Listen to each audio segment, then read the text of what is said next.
You say you haven't been the same since you had your little crash, but you might feel better if they gave you some cash. The more I think about it, old Billy was right. Let's kill all the lawyers, kill them tonight. You don't want to work, you want to... There's a man. I see you're in Tennessee Orange Ain't today. it good to be alive and be in Tennessee? Yeah, I tell you, I wore a little of this. I see your Saints one right for there. the Houdat Saints, Who and dat? a little bit in memory of a guy that I love to follow his music, Jimmy Buffett. You know, My who goodness recently gracious. left us. So. Amen. And last night in the hot tub, playing Buffett, and his songs are really more powerful now because you know he's gone. Right. And so when you hear the words now, they're much more profound. Exactly. So- I'm starting so- to tear up right now because a pirate looks at 40. Bahama. What was the one? So you know, just a plethora Banana of music. Republic is a good one. Oh, Banana Republic. is Just great. a plethora of music, Oh, it's and great. you know, No. part of our generation. And Yeah, generation to exactly. come. You know, Tom Petty, that hurt. Tom Petty hurt. Prince hurt. Who else passed away? Tom Petty, Prince, and there's one more that passed away in the last 5 years. But for some reason, Buffett passed away just because of the way he created his own genre Right, and the right. lifestyle that I love. Yeah. And you know, his music was always very uplifting and positive, and now it really is. It's more profound when you listen to it. It really Exactly. is. So anyway, But sorry about that. Sorry about that, because this is Yeah, one more we- episode we- of Two Marks and. one mic or two marks, one mic. That's And- it. Good to see y'all again. Hey, and one of the important things, and this, you know, see, Mark, this is an area that you enjoy practicing in, and you know, I do to some degree. I mean, I practice in it to some degree. We both enjoy it, but nursing home and nursing home litigation. So You know, it's important, and I think it's important, and you can talk about these It's things. important because you know everyone in a jury box, everyone out there, sooner or later is going to have to encounter putting a loved one in a nursing home. Usually it's the parents. Kids are the ones that have got to make that tough decision to put one of their loved ones, their mom or dad or both, into a nursing home. And Well, so, and I think that what we should talk about, primarily you, I'm going to ask you a few questions about this, is what do these families need to consider? You know, a lot of it based on what we've experienced in litigating these cases.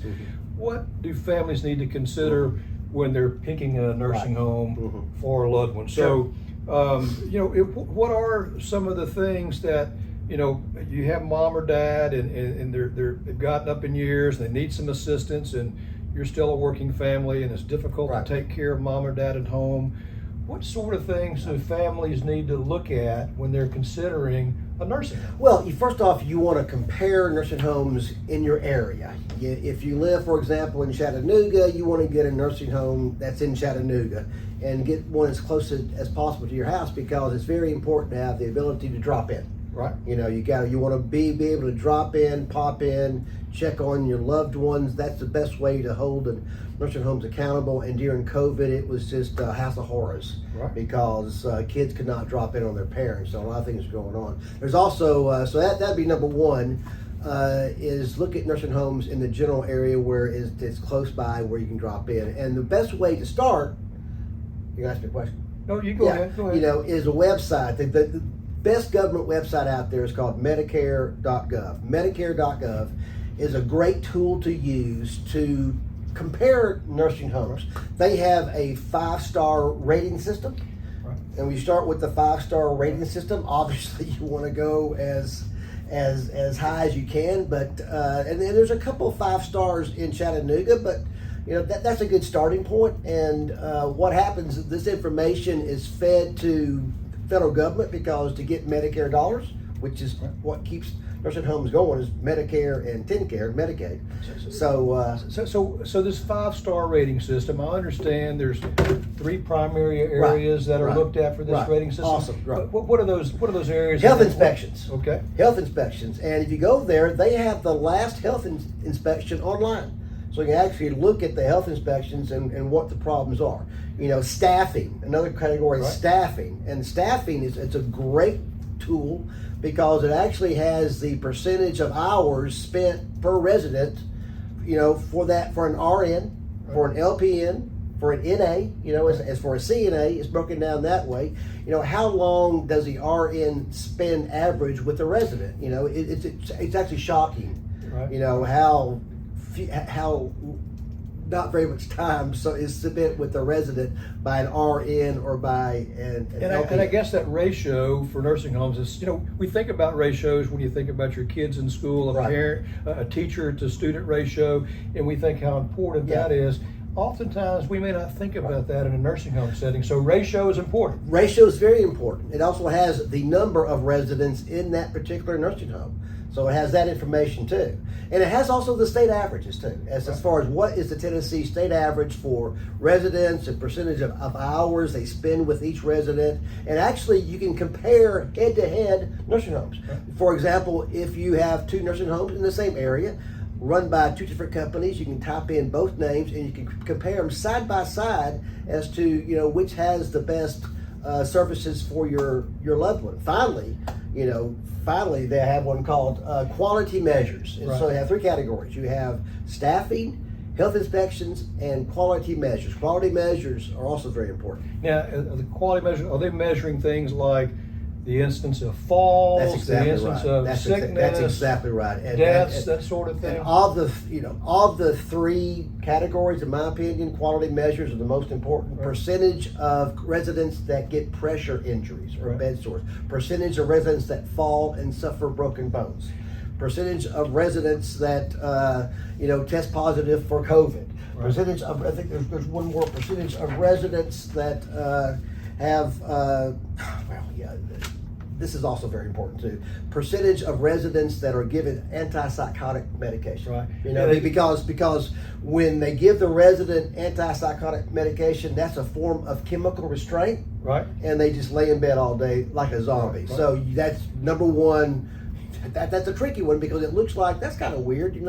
Why is that important in determining whether or not you want to choose a nursing home? But really, it's a lot easier than to hire staff it's a lot easier to give out medication where you don't have to hire staff. You drug somebody and keep them quiet is Absolutely. basically what you do. That's what you do. So I bet there's probably a strong correlation between the lower ratio of staff to Right. patient Yes. and Right. the better quality measures, because people are being taken care of that are in there with more contact. Staffing is terrible in a nursing home. There's not enough CNAs, there's not enough nurses, there's not enough LPNs. I mean, it really is a sad situation. You want to do everything you can to keep your loved one out of the nursing home, but when you have to make that final decision, go to Medicare.gov, compare nursing homes, and there's one big caveat also. And this is the most important thing you take away from this podcast that we have not touched on yet, and they have to tell you this on the initial meeting. You have to ask whether or not they have liability insurance. Absolutely. It's the craziest thing, John Mark, that a nursing home to get a license does not have to have liability insurance. You think about that, We drive a car. We get a driver's license. We have to have a minimum policy to drive a car. However, a nursing home can go and operate without liability insurance. And from a number of cases I've seen over the years, some of these are intentionally structured to where, you have a corporation owned by a corporation Right. to where you have these layers Mhm. to where you have the corporation that's actually hired So- to take care of their parent It's has so- no insurance. And why don't they have insurance? I mean, why doesn't the nursing home have insurance? Well, it's just go back to a driver's license. There's a reason why there's people out there without insurance, because they can't get insurance because they're such bad drivers. Okay, and they can't afford it, and they're such bad drivers, and that's another reason why nursing homes don't have insurance, because they can't get it because they're so terrible at what they're doing. So really, do not ever put your loved one in a nursing home without liability insurance. Never. Forget about Medicare.gov. First question right there: do you have liability insurance? They say yes. Check mark. Then go to Medicare.gov, and compare nursing homes. But that is a deal breaker completely. And they use that also when people get hurt, and it's called self-insured. Oh, we're self-insured, right? Right. Yeah. That's their explanation. They make it sound like, oh, well, we don't want liability insurance. We're self-insured. BS. Pick a nursing home with liability insurance, period. Hey, you know what? And if they're not paying for insurance, if they're not making certain that that your loved one's going to be taken care of in the event something bad does happen, they're putting that money in their pocket. Absolutely. Right. You fall, broken bed rail, you roll off the bed, you break a femur, you lay there for 3 hours before someone finds you, clear liability.